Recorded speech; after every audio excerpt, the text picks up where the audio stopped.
explain if you do. Alright. How do I create a compelling and memorable stage name or artist identity? So, I think that this is somewhat overrated. If we have a look at the Spotify Top 40 right now, just for, the sake of everything, my guess is it's either going to be just normal words with slightly different spelling, or it's going to be the artist's name in some iteration. So, fun fact for you, my name is, James is my middle name, and then Dent is my last name. So, I go by James Dent. That's a really cool artist name, right? Ha ha ha. But, compared to my first name, it's more memorable, it's easier to get across, there's no, miscommunications. It's just a lot easier that way. And so I think part of what you need to consider with the artist name is just making sure that it's at least easy to communicate across. Like if someone's in a crowded bar and they're trying to say, oh, hey, have you listened to Joe Wonderland's wonderful 7-piece symphony orchestra? You'd be like, huh? But then if someone says, as an example, hey, have you heard of Lorve? They're like, Lorve? And you're like, yeah. And they're like, no. And then they can just write it in their phone and it pretty much makes sense, right? So I think that's definitely part of it. But another thing to remember is that there's a lot of bands that haven't got good artist names and they still do brilliantly, Scott Bradley's Postmodern Jukebox is an absolute powerhouse of a group, but they have a pretty long, pretty average name. But it works, right? It just, people got used to it, not because of the name, right? Like having a good name might have even helped them, but you don't need the good name to succeed.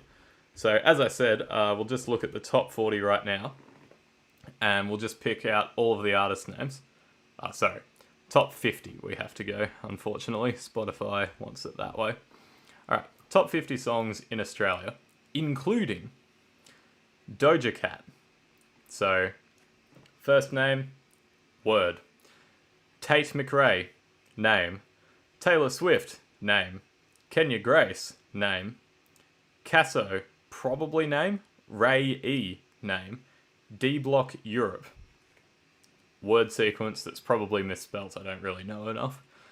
Zach Bryan, name. Casey Musgraves, name. Morgan Wallen, name. Zach Bryan, name. Dave, comfortably a name. Central C, word, the C is spelt C-E-E instead of S-E-E or just the letter C. Tyler, name. Olivia Rodrigo, name. Vance Joy, name. Dua Lipa, name. Drake, artist name, but also his nickname from high school.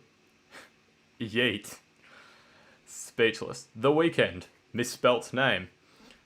Playboy Carti, Playboy is misspelt, Carti is name. Madonna, also another high school name. Luke Combs, name. And so what you get the impression of is just, it all goes down the list, and it's all pretty much just the artist's name. There's actually nothing that crazy going on. Everyone goes like, oh, Eminem, that's such a creative name because he has the letter M as his first name and M as his last name, so he goes M and M, Eminem. But, if you look at the charts and you look at historically, there's actually not that many, great band names, if you will. Off the top of your head, you go Queen, you go Eminem, you go maybe Jay-Z, maybe. There's really not that many, awesome band names, right? Gorillaz is just another one that's misspelt. All of those kinds of things. So it matters less than you think it does, is the moral of the story. Just, as long as it's not too out there and hindering your brand,